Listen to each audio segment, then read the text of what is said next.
It's Gamer here. Today we're going to watch the video of the new Money Fronts DLC in GTA Online and my thoughts about it and some insights that have happened recently regarding specifically the Mansions update. So really pay attention and I'll pause and react to each thing. Well, for you personally, I'm surprised it took so long. Now listen, just let me do the talking, okay? Your style of conversation, it's so, Too quiet. Ciao. Alright, now pay attention to what this person's saying. They are referencing to a DLC. So if you look in the past with Rockstar, whenever they release a DLC, like for example, Cayo Perico, for example, they had Dr. Dre come to the airport, but he never went to Cayo Perico for the party. So they ended up going, and then later on in the next DLC, we followed up with Dr. Dre and found his lost phone. Rockstar likes to use existing content and also hint at new DLCs or current updates. So pay close attention to what she says right now. I'm only here for 24 hours. If they're serious about this, they'll show me the property. How many buyers can they have in All right, so she's referencing something about real estate and property. So it's been confirmed that we're going to be having mansions in GTA Online. Now, I don't particularly know how Rockstar's going to do it, but in the game files right now, they're not able to purchase full mansions, but there's placeholders at specific spots on the map that you'll probably be able to buy mansions. Now I'm thinking like Devin Weston's house and some other places in the map will be opened up, including the Playboy Mansion, where you can go to the door and it has an interior. Essentially, you have to load it in and then you'd go under the map. So whenever you go inside a building in GTA 5 Online, it takes you to a room under the map. That's how it works. Even if it's an apartment, all it is, it's a room under the map. So the way Rockstar does their exteriors, so like when you look outside of your apartment and you see everything around you, that's just projected. That's not exact. You're not actually in that interior space, because some of those buildings, they all are just not able to fully have that interior. If that was the case, then there would be no reason for the windows not to exist. They could be see-through. But because the technical constraints in the Rockstar engine, and also just it's old technology, this is why GTA 6 will have mostly entry-level buildings. But to my point is, um, we will have the final the DLC in GTA Online, which is gonna be the biggest one, will be this fall. Now, there's no more GTA Online updates gonna be anywhere big like this after, because the moment GTA 6 comes out, they're not gonna care about GTA Online, and that's why in the comments in videos I've been telling people, stop playing GTA 5 Online.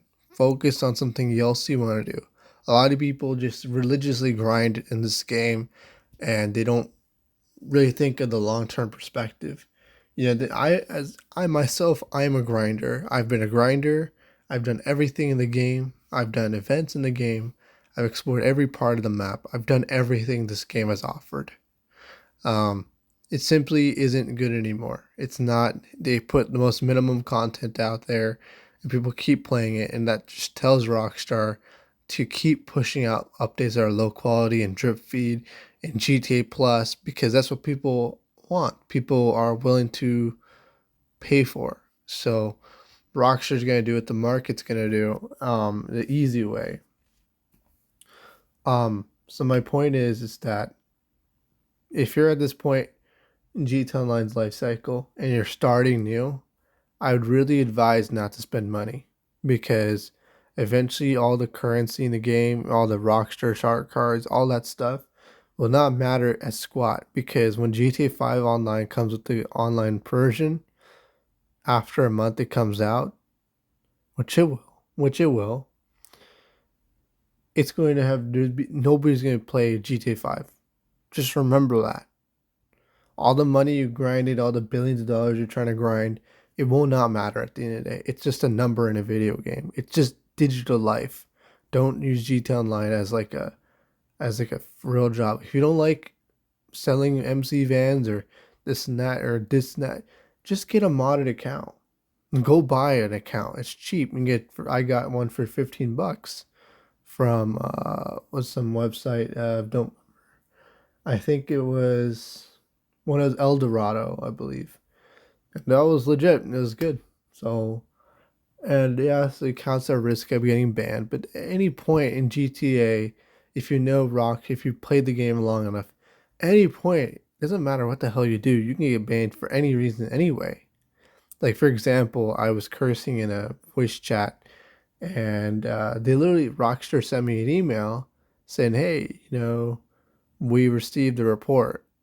Clearly, it was automated. It was not somebody else, and yeah, that's when I stopped using voice chat. Voice chat used to not be moderated, and they're now using AI to do all the moderation. So just keep that in mind, GTA, but 5 specifically.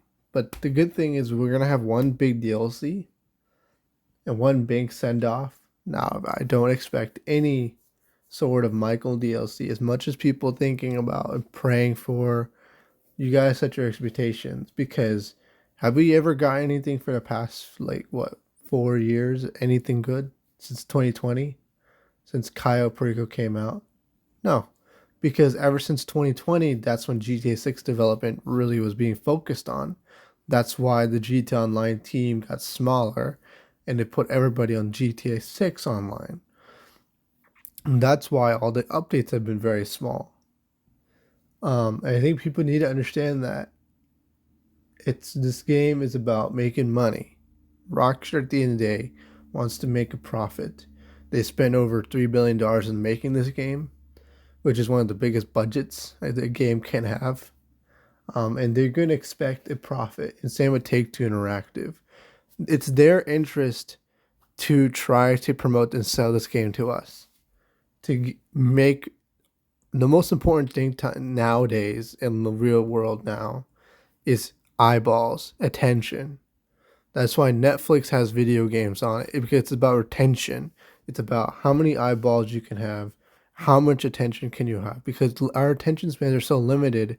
Some people will just spend time playing video games, Fortnite, and not ever watch Netflix ever. And Netflix feels that hit because whenever they don't get a click, or whenever somebody doesn't watch their thing, they see those numbers.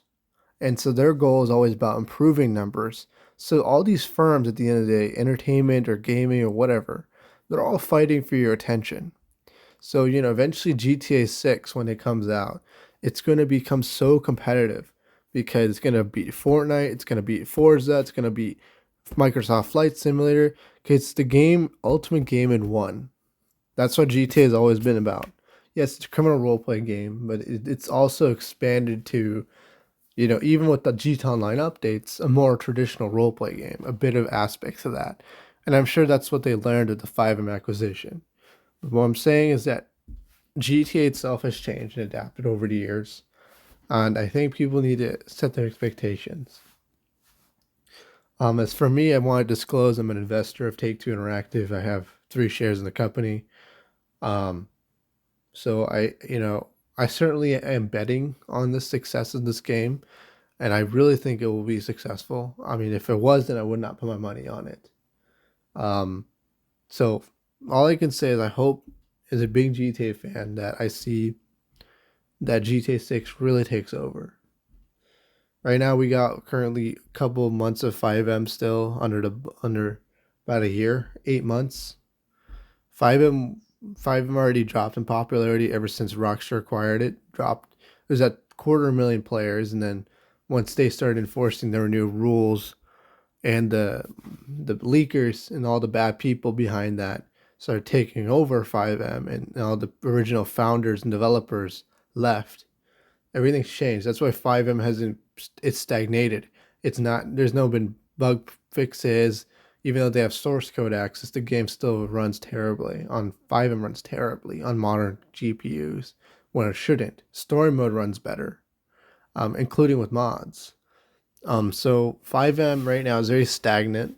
Um, and that's the current situation. It's like Rockstar nerfed, and I know the reason why is because when their own voice actors are saying, "Hey, I want to have my own Fivem server," like Franklin, they already know. They already know that it's a big platform. If they know Twitch streamers are involved, they know that rappers and their own rap artists that they work with are involved with Fivem on their own. They're gonna want to own it. It's in their own interests, and I'm sure that's what ended up happening. They acquired Rocks to take Fivem. But how does this all connect to here?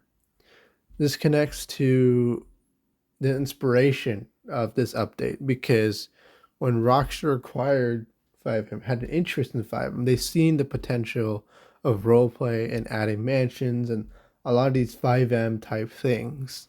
And I'm sure that's what they're going to do to GTA 6 Online. They're going to be comping a lot of those elements. So that's not just a roleplay, in a criminal roleplay game, it's going to be much bigger. Let's keep watching. By the way, don't mention his fine, fine. So they introduced this new I've guy. heard your name from a number of my clients. Looks You've like made some some of them.